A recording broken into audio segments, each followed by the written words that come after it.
Assalamualaikum warahmatullahi wabarakatuh.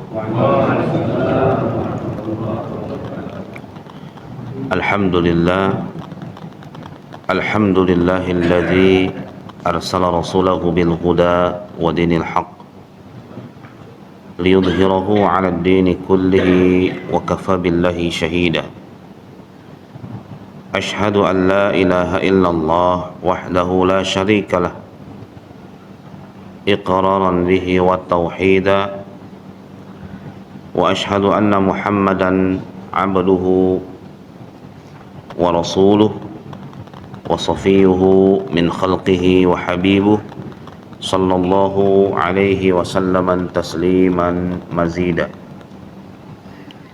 Ya ayyuhalladzina amanu taqullaha haqqa tuqatih wa la tamutunna illa wa antum muslimun. يا أيها الناس اتقوا ربكم الذي خلقكم من نفس واحدة وخلق منها زوجها وبث منهما رجالا كثيرا ونساء واتقوا الله الذي تساءلون به والأرحام إن الله كان عليكم رقيبا.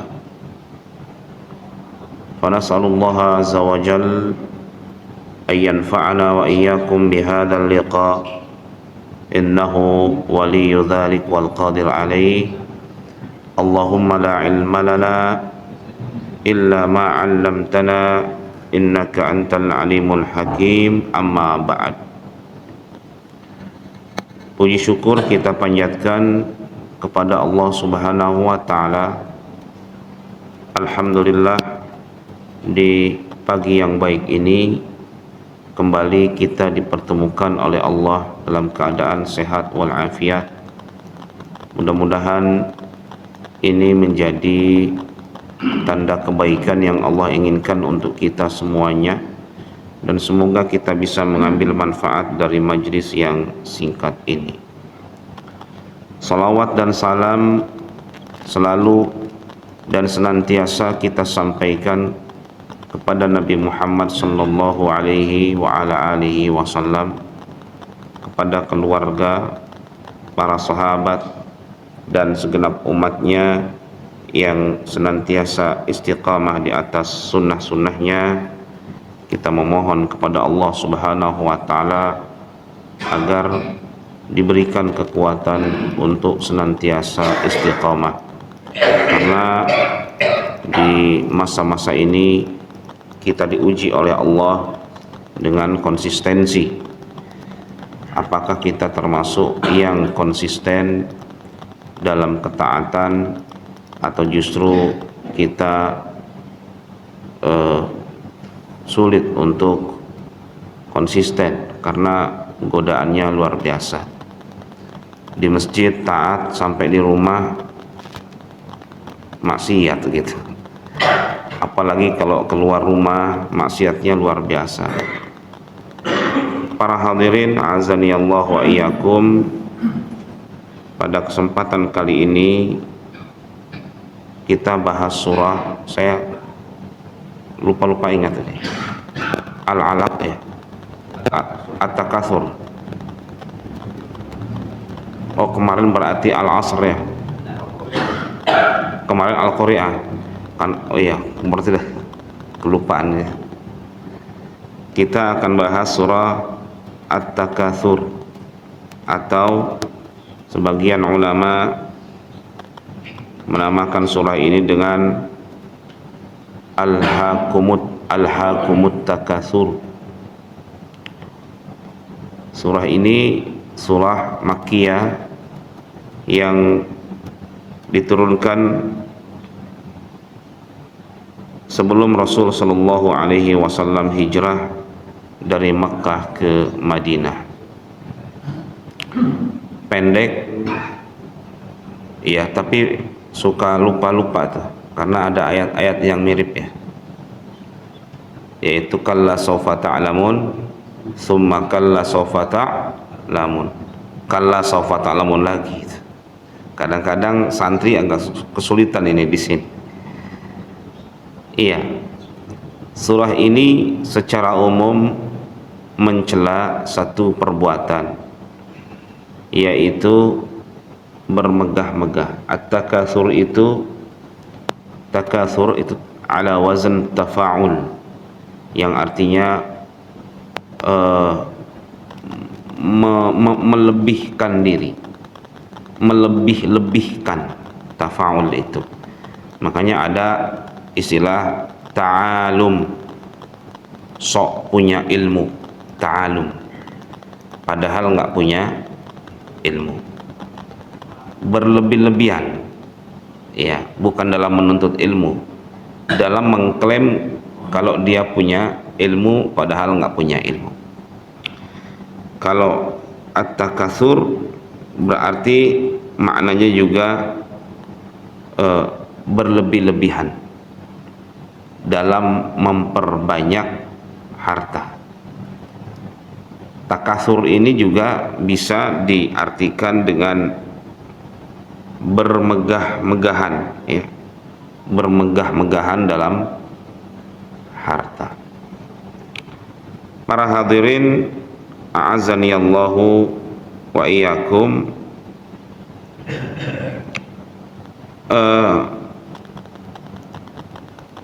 pada ayat pertama Allah Subhanahu wa taala berfirman,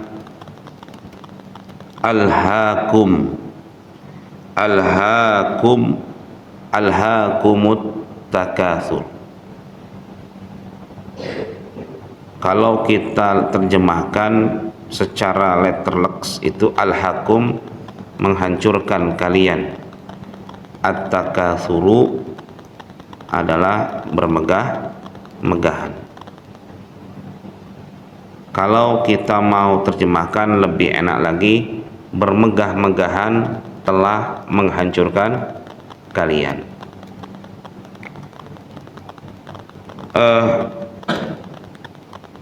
Ayat ini berbeda dari yang lain gitu ya, langsung menusuk kepada inti dari yang menghancurkan manusia. Biasanya Allah bersumpah dulu tuh, apakah dengan demi masa, demi waktu duha gitu ya, bersumpah gitu ya, atau kadang-kadang menyebut satu nama dulu, Al-Qari'ah gitu ya, atau menyebut satu benda seperti wal adiyati dhabha, kemudian baru setelah itu informasinya. Tetapi pada ayat ini Allah langsung, atau pada surah ini Allah langsung kepada inti permasalahan.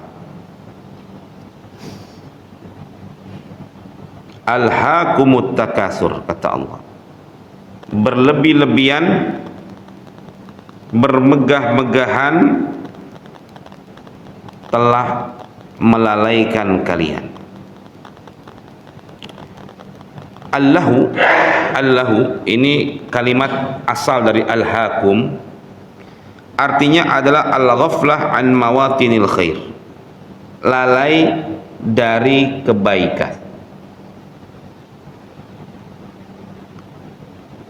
Bukan meninggalkan kebaikan secara total, tetapi lalai dari kebaikan yang seharusnya dilakukan. Lalai dan meninggalkan beda apa enggak Pak? Beda. Meninggalkan udah semua, tapi kalau lalai dia masih mengerjakan, tetapi ya sekedarnya sajalah. Begitu, sekedar sah, sekedar ngerjakan sudah dianggap sebagai kewajiban yang terpenuhi. Iya. Dan ini sebenarnya inti atau muqaddimah dari peninggalan. Puncaknya nanti ditinggalkan. Puncaknya nanti ditinggalkan. An mawatinil khair, dari perbuatan-perbuatan baik, walin syighal amma huwa nafi', dan lalai dari melakukan hal-hal yang bermanfaat untuk akhiratnya. Iya. Wat takatsur, arti dari takatsur itu adalah at-tabari wat tabahi bil kasrah fi syai' marghub fihi, adalah berbangga-bangga, membangga-banggakan dengan banyaknya terhadap sesuatu yang memang banyak diinginkan oleh manusia di dunia. Ini makna secara bahasa. Di sini Allah menginformasikan yang buat kalian lalai itu adalah berbangga-bangga dalam perkara-perkara yang diinginkan oleh banyak manusia. Di dunia ini manusia rata-rata pengennya apa-apa? Harta, betul Pak? Syahwat, ya. Zuyyina linnasi hubbus syahawati, dijadikan indah pada mata manusia perkara-perkara yang disukai oleh syahwat, dan rata-rata berbangga-bangga dengan harta. Dia berbangga-bangga, bangga rasanya di garasi mobilnya ada Lamborghini, itu kayak bangga gitu, berbangga-bangga. Apalagi yang manusia rata-rata membangga-banggakan diri, anak, ya kan? Dengan banyak anak berbangga-bangga, ini saya banyak anaknya, begitu. Kekuasaan, ini loh, saya berkuasa, saya sudah jadi Kapolres misalkan, saya sudah jadi jenderal, saya sudah jadi gubernur, saya sudah jadi Pak Camat dan yang lain, berbangga-bangga. Nah, apakah harta yang Allah Subhanahu wa ta'ala berikan kepada manusia menjadikan lantas dia berbangga-bangga? Apakah ini sebagai kode, ya, kode kalau harta ini buat lalai? Kode bukan Pak, bukan kode sebenarnya. Yang menjadikan orang lalai itu adalah berbangga-bangga terhadap harta, bangga-bangganya itu. Karena Islam sama sekali tidak mencela orang untuk menjadi kaya, sama sekali tidak. Orang kaya, miskin, itu semuanya sudah ditentukan oleh Allah Subhanahu wa ta'ala. Nah, yang dicela adalah sikap dalam menghadapi posisi sebagai orang kaya, membangga-banggakan dirinya sebagaimana Qarun berbangga-bangga, ya, sehingga dengan berbangga-bangga itu, ya, membuat menjadi lalai dari melakukan hal-hal yang wajib, melakukan hal-hal yang lebih baik lagi.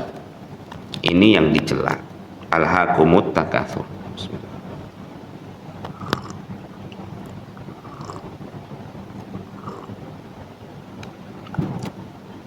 Para hadirin, a'azaniyallahu wa iyyakum. Namun manusia terhadap harta ini kadang-kadang tidak ada pernah puas.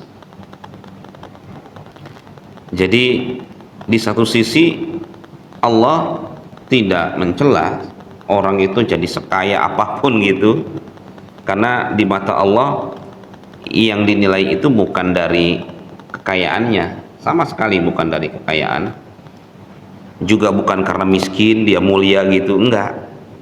Yang dinilai itu adalah takwa, kan begitu. Innallaha la yanzuru ila suwarikum wala ila ajsamikum walakin yanzuru ila qulubikum wa a'malikum. Allah sama sekali tidak melihat wajah kalian, seperti apa fisik kalian atau jism kalian, tapi yang Allah lihat tuh hati dan amal kalian. Sama sekali ini bukanlah hal yang menjadikan seseorang itu mulia atau menjadikan seseorang itu hina, sama sekali. Karena terkait dengan dunia itu sudah Allah bagi-bagikan. Rezeki kita ini, para hadirin a'azani Allah wa iyyakum, sudah Allah bagikan. Nahnu qasamna bainahum ma'isyatahum fil hayatid dunya wa rafa'na ba'dahum fawqa ba'din darajat. Kamilah yang telah membagi-bagikan rezeki mereka dalam kehidupan dunia, dan kami tinggikan satu dengan yang lain, ada yang kaya, ada yang miskin, gitu kan. Liyattakhidha ba'duhum ba'dan sukhriya, agar terjadi keseimbangan. Jadi Allah menciptakan ini untuk agar terjadi keseimbangan hidup. Nggak bisa dibayangkan kalau kita nih kaya semuanya, apa? Kaya semua, waduh, udah makmur semua, nggak ada yang mau disuruh. Nggak ada yang mau disuruh, kan? Ya. Atau miskin semuanya, tidak ada yang kita mau kerja di mana, semuanya nggak ada tempat kita kerja. Nah, di sini lagi-lagi ya, kaya atau miskin ini sudah ditakdirkan oleh Allah Subhanahu wa taala. Orang lahir kaya ya sudah takdir. Orang lahir dalam keadaan miskin ya juga sudah takdir. Sudah ditentukan oleh Allah Subhanahu wa taala. Bukan itu yang dijadikan poin, adalah berbangga-bangga sehingga dia meninggalkan kebaikan. Orang kaya baik banyak nggak, Pak? Subhanallah, luar biasa. Sudah kaya, sudah ibadahnya Masya Allah, sudah sedekahnya Masya Allah, luar biasa. Banyak, Pak. Dan dia mulia di mata Allah Subhanahu wa ta'ala. Orang miskin, jahat, banyak nggak? Waduh, sombong lagi. Banyak dia. Udah miskin, sombong lagi, gitu kan? Gitu. Nah, inilah yang dicela, gitu, sikap dalam menghadapi kekayaan dan kemiskinan. Namun Rasul Shallallahu Alaihi Wasallam bersabda begini, ya, lau kana libni Adam wadiyani minadz zahabi labtagha salisan, terkait dengan harta. Bagaimana Rasul menggambarkan bahwa manusia itu tidak akan pernah puas terkait dengan harta. Seandainya, kata Rasul, anak Adam itu punya 2 lembah emas, 2 lembah emas, jadi privodnya 2 lembah, Pak. Privod masih 1. Seandainya dia punya 2, labtagha salisa, niscaya dia akan mencari yang ketiga. Jadi memang terkait dengan harta, memang potensi untuk melalaikan itu lebih besar dibandingkan dengan kemiskinan. Orang miskin jahat banyak, tetapi orang kaya yang lalai itu jauh lebih banyak. Orang miskin lalai ada, tapi kebanyakan orang banyak yang dia taat ketika tidak sedang jadi apa-apa, dan ketika dia tidak lagi banyak megang apa-apa, itu ya ke masjid lah kalau begitu. Makanya anggota tetap masjid rata-rata 50 ke atas, Pak. Sudah mulai, iya, kakinya setengahnya sudah mulai di TPU, sudah mulai di makam. 50 ke atas. Kita ini udah menjelang 50 ini. Ya.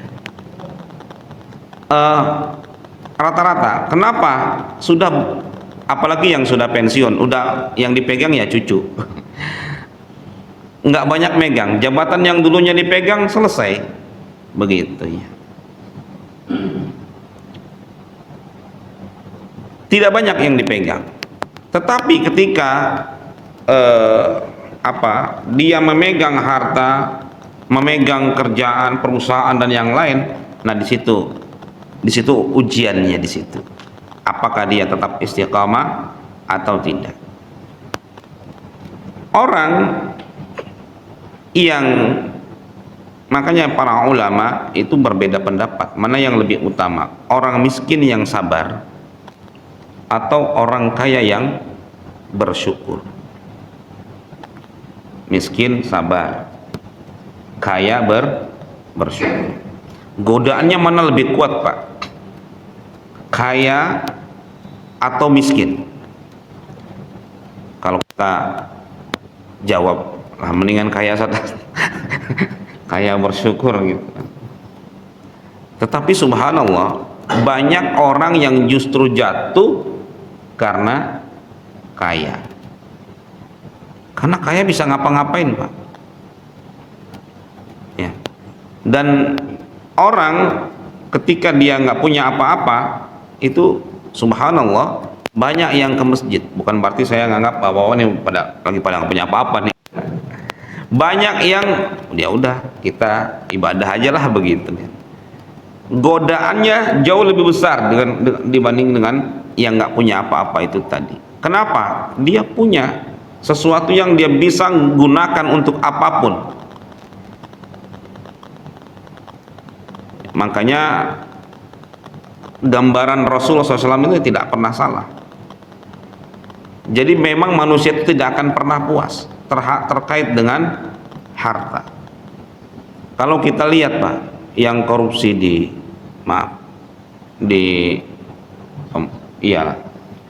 itu ada nggak yang belangsak hidupnya gitu? Yang miskin hidupnya ada nggak, Pak? Yang korupsi itu nggak ada.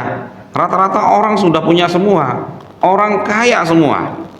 Yang korupsi itu menunjukkan kalau masya Allah emang bener, manusia nggak akan ada puasnya. Dia korupsi padahal dia sudah banyak uangnya. Kurang apa lagi? Sudah posisinya sudah menteri misalkan ya, masih saja korupsi. Posisinya sudah hakim, masih saja korupsi. Tidak akan pernah puas. Beberapa waktu yang lalu hakim demo untuk menaikkan tunjangan hakim, karena tunjangan kita ini masih kecil ya. Tunjangannya di total tunjangan hakim itu, Pak, katanya masih kecil, itu dari 20 sampai 30 juta.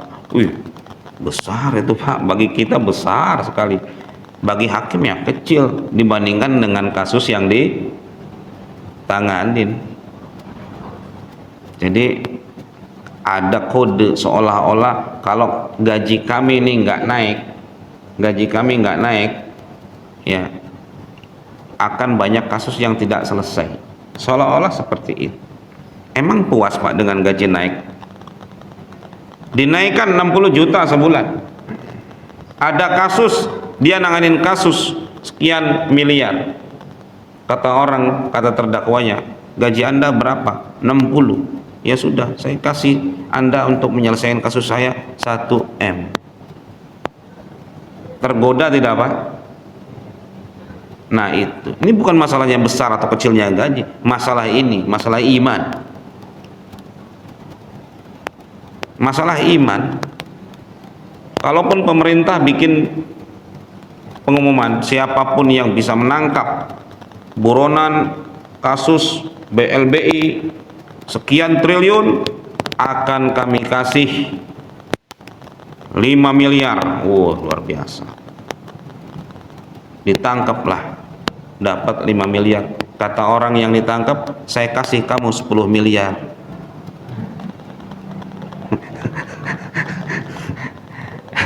Mikir lagi, Pak, ya sudahlah, kau lepas lagi lah. Manusia tidak akan pernah ada puasnya, tidak akan pernah puas, tidak akan pernah puas.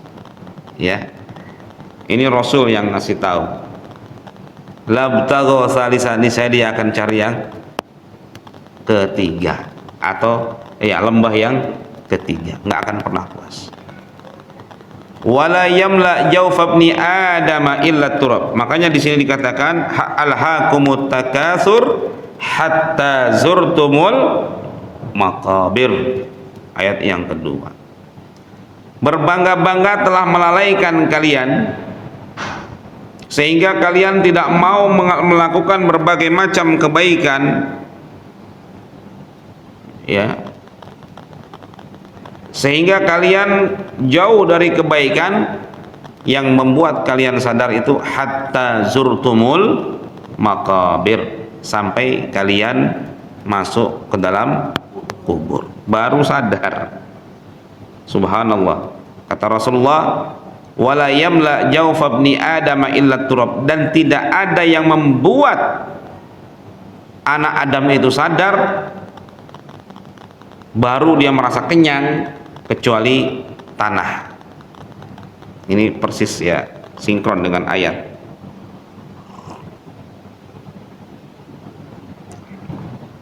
Sampai kamu masuk ke dalam liang kubur baru sadar ternyata apa yang dia kumpulkan, apa yang dia usahakan ternyata selesai sudah. Dan demikian hidup.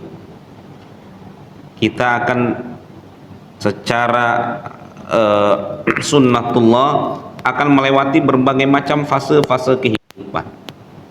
Demikian hidup. Ada permulaan, ada akhirnya. Mungkin sekarang kita lagi berpuasa, tapi ya sudah selesai. Ada permulaan, ada akhirnya. Demikian orang terhebat, ya, orang terjahat Firaun sekarang hanya tinggal nama saja. Firaun hanya tinggal nama, kurang apa lagi dia mengaku sebagai Tuhan. Selesai sudah, Pak.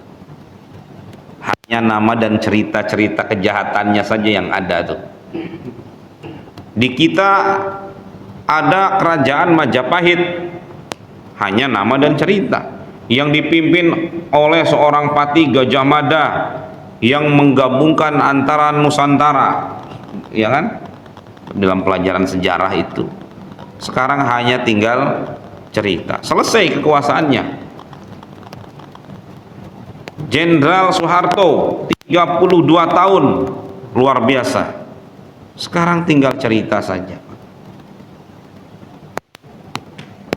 sudah lewat. Beliau sudah meninggalkan, bahkan meninggalkan dunia ini dan mempertanggungjawabkan semua apa yang beliau lakukan. Dan kita pun akan mengalami itu semuanya. Hatta zurtumul maqabir, sampai kalian menziarahi kuburan. Kuburan itu dianggap ziarah karena bukan tempat, bukan destinasi final, ya, bukan tempat terakhir, tetapi itu adalah tempat transit manusia yang sebenarnya menentukan nasib manusia nanti di akhirat. Kalau dikuburnya mudah, maka insya Allah di akhiratnya mudah. Tapi kalau dikuburnya sulit, dia mendapatkan siksa kubur, dia mendapatkan himpitan kubur, ya, dia mendapatkan kegelapan dalam kuburnya, maka di akhiratnya akan jauh lebih sulit lagi. Waliyazubillah. Jadi di kuburan itu baru dia sadar. Ya, dalam ayat disebutkan hatta idza jaa ahadakumul maut qala rabbirji'uni, sampai ketika datang kepadanya kematian dan dia masuk kubur, dia baru sadar. Langsung dia bilang, ya Allah, kembalikanlah aku ke dunia. Jadi sadar. pengen balik ke dunia. Dalam ayat yang lain menggambarkan penyesalan orang yang sudah masuk kubur, laula akhartani ila ajalin qarib. Seandainya saja engkau tangguhkan hidupku sejenak saja, ajalin qarib, kata dia apa? La as-saddaqa wa akum minas sholihin. Bukan ikut pilkada lagi atau bukan bersenang-senang lagi di dunia. La as-saddaqa, aku pasti akan sedekah. Mengapa yang disebutkan di situ sedekah, Pak? Mengapa bukan sholat? Niscaya aku akan sholat. Niscaya aku akan, kenapa sedekah, Pak?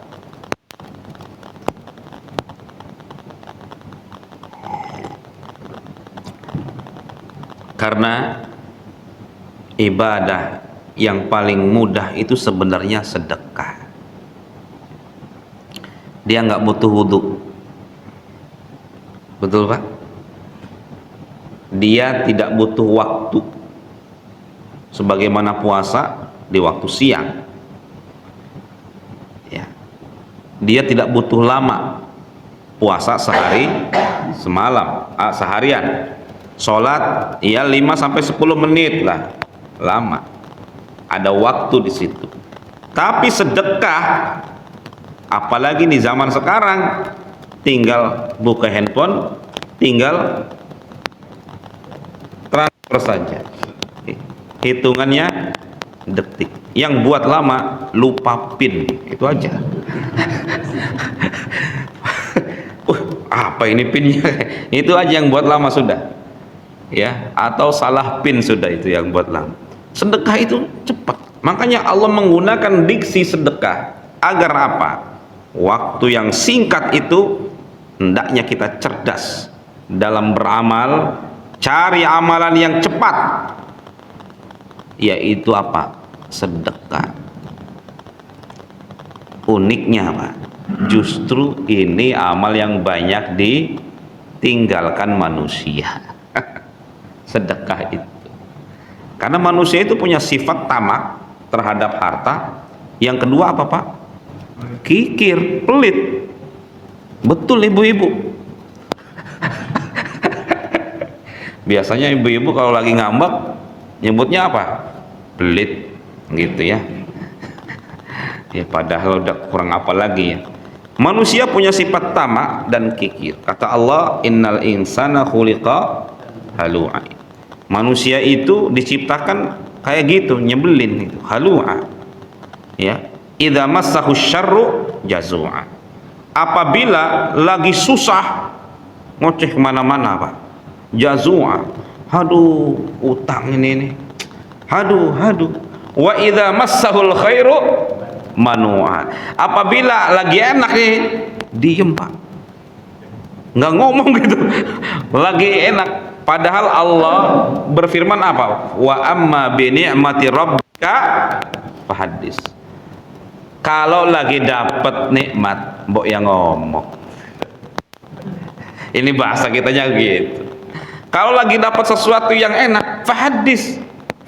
Nikmat Allah, sampaikan. Jarang Pak. Ya. Jarang. Aneh lagi dapat full, alhamdulillah nih, rezeki 10 juta, alhamdulillah. Gitu jarang Pak. Ya, bapak-bapak kalau gaji turun diem aja ibu-ibu. Bilangnya belum turun, padahal sudah cair gitu dari dulu. Ya, wa amma bi ni'mati rabbika fadhil. Itu sama keluarga kadang-kadang kita nggak terbuka. Ya. Apalagi sama tetangga, apalagi sama orang lain gitu kan. Lagi dapat nikmat, ya. Fahaddits, minimal alhamdulillah. Begitu. Nah, manusia seperti itu, makanya Allah berfirman, fa as-saddaqa wa akum minas sholihin. Ini sebagai sindiran sebenarnya kepada kita untuk segera beramal dan memanfaatkan waktu yang sedikit itu untuk amalan yang mana nih yang bisa dilakukan dalam keadaan cepat. Begitu, Pak. Nah, kembali kepada ayat tadi, hatta zurtumul maqabir. Kata Allah, kalla, tidak. Saufa ta'lamun. Niscaya kalian akan tahu. Saufa ta'lamun. Niscaya kalian akan tahu. Summa kalla saufa ta'lamun. Sekali-kali tidak, niscaya kalian akan tahu. Ini 2 kali Allah ulang kalimat ini. Kalla saufa ta'lamun. Ini penekanan bahwa pasti ya sesuatu ini yang kalian lakukan itu pasti kalian akan mengetahui akibatnya, ya. Kalla lagi, sekali-kali jangan atau tidak, pasti kalian akan mengetahui akibatnya. Maksudnya apa, Pak? Allah mengulangi ini agar jangan lakukan itu, bahwa ini bahaya sekali, Pak. Lalai gara-gara berbangga-bangga dengan harta anak dan yang lain yang merupakan kebanggaan, jangan lakukan itu. Kalian pasti nanti akan sadar. Saufa ta'lamun. Tsumma kalla saufa ta'lamun. Ini juga ditekankan lagi. Pasti kalian akan sadar. Pada akhirnya tidak ada yang bisa kita banggakan di hadapan Allah kecuali adalah ketaatan kita kepada Allah Subhanahu wa ta'ala. Tidak ada yang bisa dibanggakan kecuali ketaatan. Dan pada akhirnya kata Allah, ya,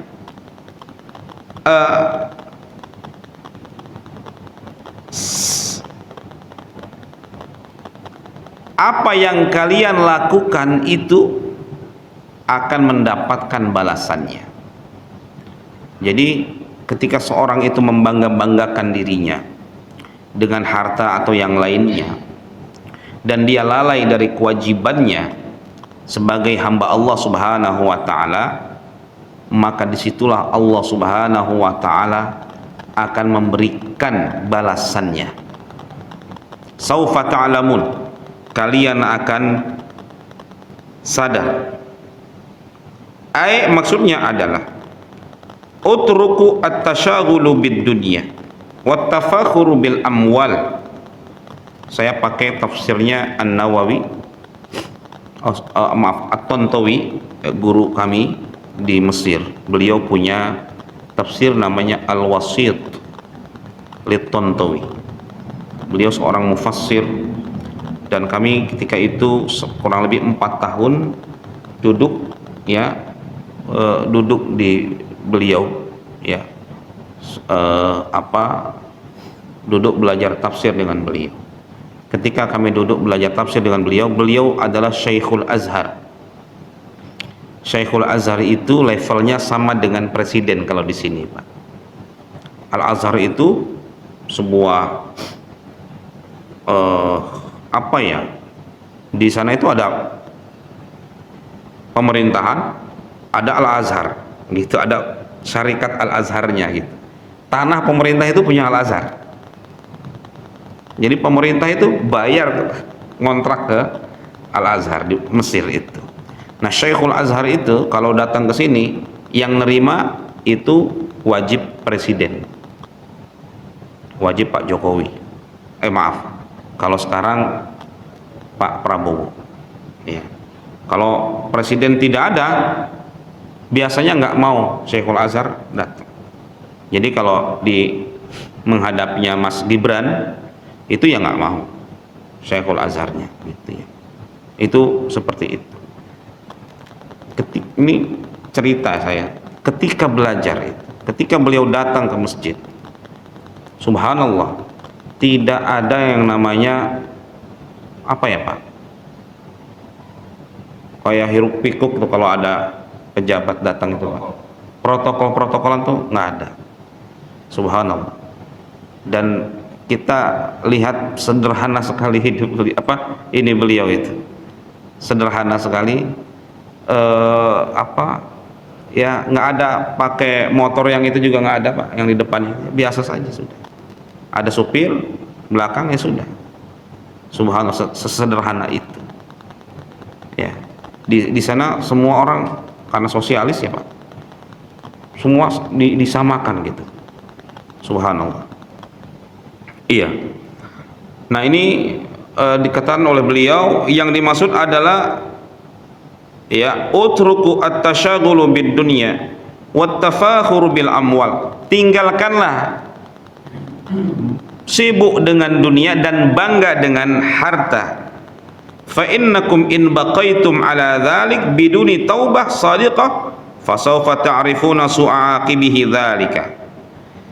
Kalian kalau tetap seperti itu, melakukan itu ya, lalai dari ketaatan, kemudian mati tanpa taubat ya, fasawfa ta'rifun, kalian akan sadar nanti buruknya akibat hal itu ya, yang melupakan semua kesenangan-kesenangan kalian ketika di dunia.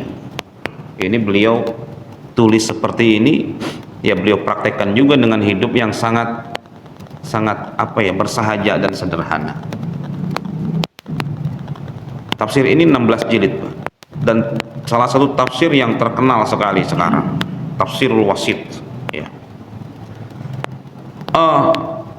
Seandainya kalian tetap seperti itu, kalian akan sadar buruknya akibat kelakuan kalian seperti itu, nanti akan sadar. Jadi memang Pak, sadarnya manusia itu biasanya ketika semuanya sudah tidak berguna lagi. Makanya penyesalan yang harus disesali, yang sebenarnya harus kita sesali adalah kita bisa melakukan sesuatu yang maksimal sebenarnya dalam hidup, tapi kita nggak lakukan itu gitu. Sebenarnya kita bisa, tapi kita nggak bisa lakukan itu, nyesal sekali. Sebenarnya kita bisa berbuat baik ya, bisa taat kepada Allah ketika hidup, tapi nggak kita lakukan gitu. Dan ini berlaku dalam semua sisi kehidupan. Sebenarnya kita bisa baca Quran, bisa menyisihkan waktu untuk belajar baca Quran, tapi kenapa kita sampai sekarang nggak bisa? Dulunya kita nggak menyisihkan waktu. Sebenarnya bisa kok. Semua orang bisa, semua orang punya kesempatan yang sama begitu untuk bisa baca Quran. Ini contoh kecil saja. Nah ini juga sama, akan menyesal dan akan kenapa saya nggak berbuat baik gitu, sehingga nanti di akhirat ya laitani kuntu turaba, wahai seandainya aku ini tanah. Kenapa? Karena ternyata semua yang dilakukan oleh kita di dunia itu diberikan catatannya ya. Wa kulla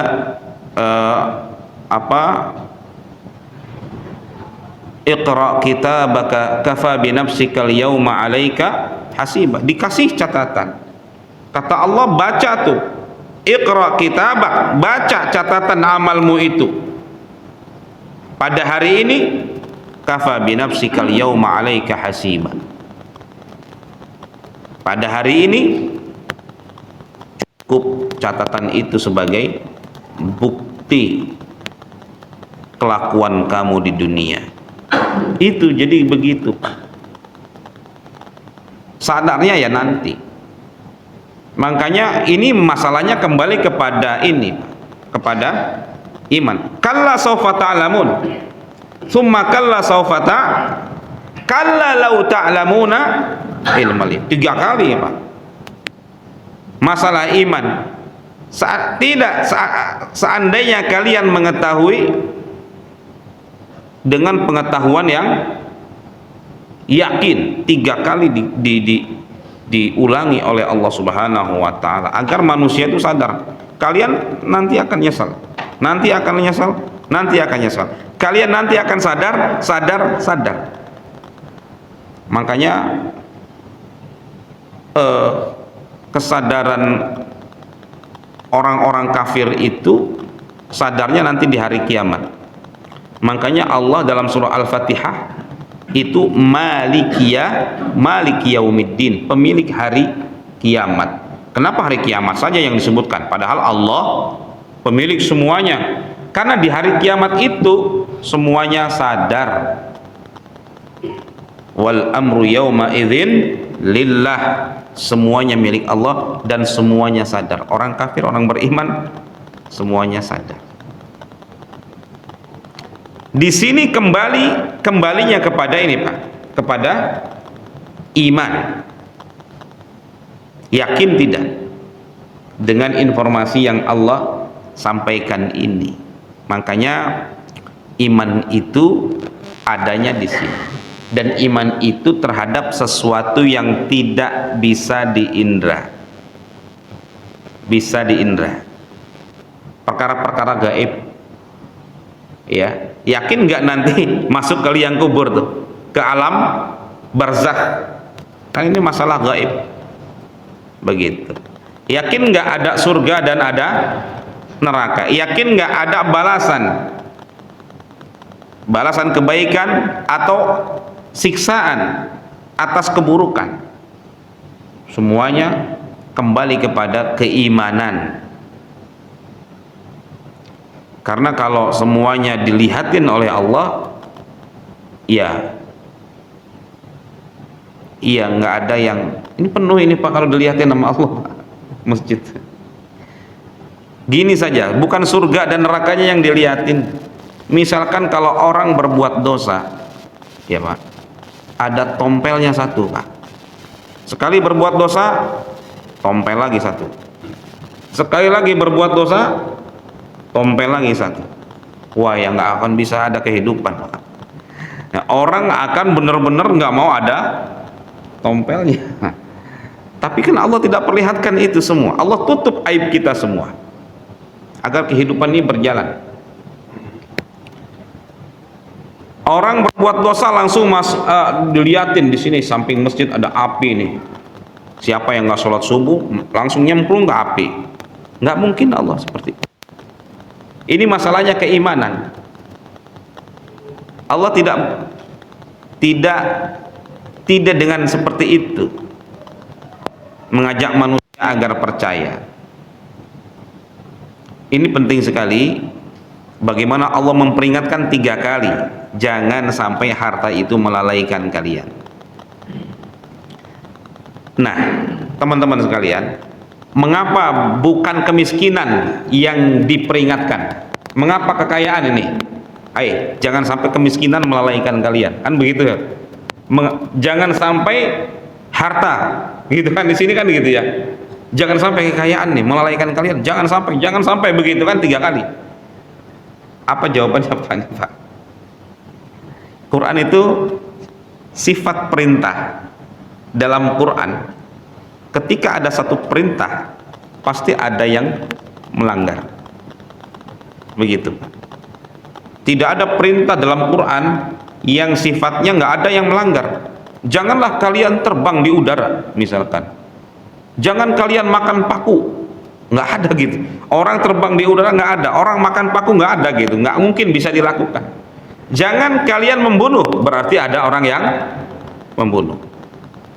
Jangan kalian berbuat zina, berarti ada orang yang berbuat zina. Jangan kalian berbangga-bangga, berarti ada yang melakukan ini. Mengapa, Ustadz? Bukan orang miskin juga dong di ini. Banyak orang miskin yang jatuh kepada kemaksiatan gara-gara kemiskinan, dia nggak kuat. Banyak Pak. Janganlah kemiskinan melalaikan kalian. Kenapa nggak kayak gitu? Karena yang dominan itu, yang buat lalai itu adalah justru kekayaan. Yang lebih dominan yang buat lalai itu justru kekayaan. Makanya kata Rasulullah SAW, wallahi, demi Allah, mal faqrul ladzi akhsha alaikum, demi Allah, saya sedikit pun tidak mengkhawatirkan kalian fakir. Rasulullah SAW sedikit pun tidak mengkhawatirkan sahabatnya hidup miskin, nggak khawatir beliau. Walakinnal ladzi akhsha alaikum antum satu alaikumud dunya, tetapi yang aku khawatirkan atas kalian adalah ketika dunia itu dibentangkan kepada kalian, dimudahkan kepada kalian, itu justru yang aku khawatirkan. Sinkron dengan ayat ini. Makanya Allah memperingatkannya itu terkait dengan kekayaan. Dulu waktu belum punya apa-apa, sepiring makan berdua, nikmat sekali Pak. Ya, Pak, ini cuman ada ini doang, nasi sama udang teri, nggak apa-apa mah. Yang penting nikmat kita bahagia, makan berdua. Ya, subhanallah. Mulai usaha kecil-kecilan, mulai sukses, punya perusahaan besar, sebulan ketemu sekali, sibuk keluar negeri kemana-mana, masya Allah. Ya demikian, ya, sholatnya yang tadinya ke masjid, ya, mulai jarang ke masjid. Qurannya yang tadinya sebulan 1 juz, ya, sehari atau sebulan selembar aja boro-boro, ya, subhanallah. Ketemu dengan keluarga jarang, anak yang butuh kasih sayang jarang ketemu. Rata-rata banyak yang hancur gara-gara seperti ini Pak. Ya. Banyak yang ngadu ke psikolog dari kalangan istri-istri pejabat, kesepian. Kenapa? Suaminya sudah nggak mau menyentuhnya, saking sibuknya Pak. Sehingga banyak, mohon maaf, yang imannya lemah gitu ya, banyak istri-istri yang ternyata juga selingkuh juga, walaiyazubillah, cari kesenangan di luar karena suaminya saking sibuknya. Ini luar biasa Pak. Makanya yang dicari itu adalah, kata Rasulullah SAW, mal ghina, kepada Abu Zar, ya, wahai Abu Zar, ghina itu apa? Kaya itu kayak gimana? Kata Abu Zar, kaya itu ya kalau punya ini, punya itu, punya. Lah, kata Rasul, innama ghina ghinan nafs. Ghina itu adalah ini, hati, merasa kaya. Subhanallah. Banyak hal-hal yang tidak bisa dinilai dengan uang, dengan kekayaan. Apa aja Pak? Sehat. Orang punya duit banyak, sakit gigi seminggu, ya, dan akut sakit giginya, dia Lamborghini-nya 4 atau 5, sakit gigi aja seminggu. Kalau jangan, dia nggak ingat itu kalau dia punya duit banyak, dia pengennya sembuh sudah itu. Begitu. Istri yang solehah bisa dinilai dengan uang?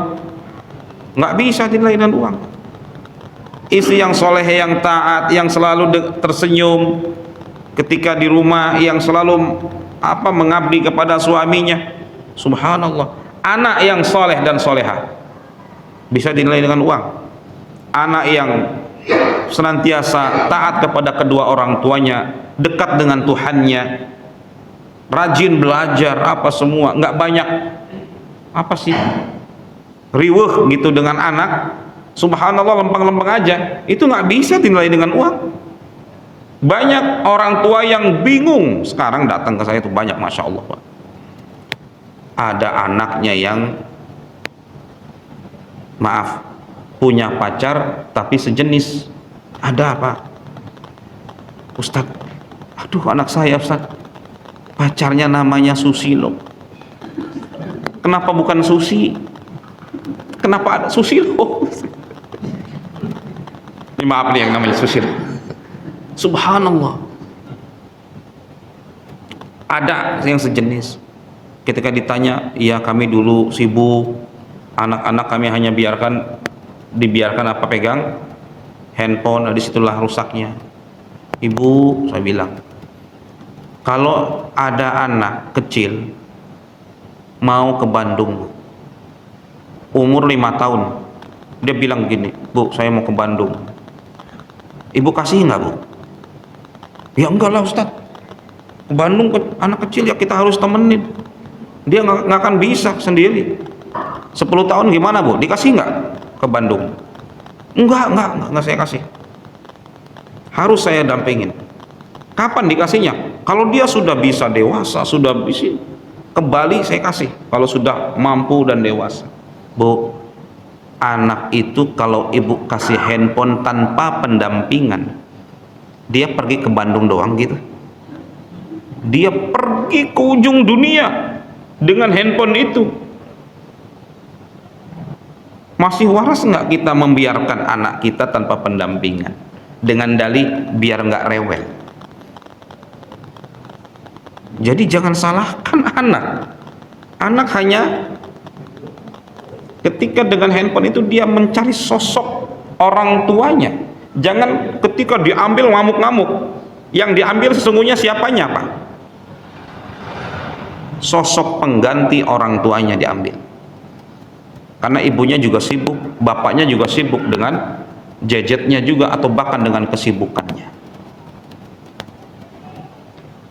Kalau ta'lamuna ilmal yakin la tarawunnal jahim, dan puncaknya kalian pasti akan melihat jahim. Summa la tarawunnaha ainal yakin. Ada ilmu yakin, yang pertama itu ilmu yakin, ada ainul yakin. Ainul yakin itu ya lihat nanti di akhirat, sudah nggak ada lagi keraguan, mata yang langsung melihat. Kalau di sini kita yakinnya adalah dengan ilmu di dunia. Dengan yakin nggak kamu dengan terhadap Allah, terhadap surga neraka? Yakin dengan apa, Pak?